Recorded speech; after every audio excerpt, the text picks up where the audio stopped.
അതൊരു ജോലിയാണ്. അയ്യോ എന്ന് പറയുന്നുണ്ട്, തലയെ കൈ വയ്ക്കുന്നുണ്ട്. എന്ത് പറ്റി? അടുക്കള ജോലി എന്ന് പറഞ്ഞതാ.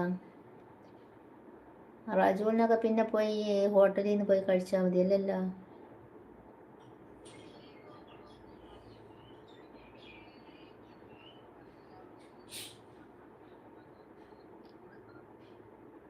കണ്ണോട്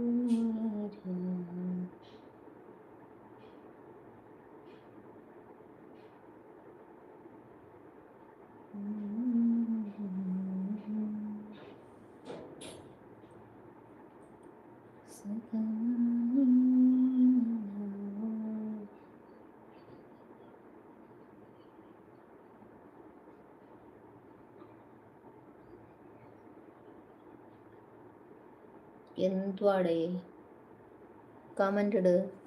ഇങ്ങനെ പണിയെടുത്താൽ കൈവേദന, നടുവേദന ഇതൊക്കെ വരുവാലോ എന്ന് ചോദിക്കുന്നുണ്ട്. പിന്നെ ആരിച്ചെന്ന് പിന്നീട് അവൾക്ക് ജോലി ചെയ്ത് കൊടുക്കുക സനാക്ക് അല്ലേ സന?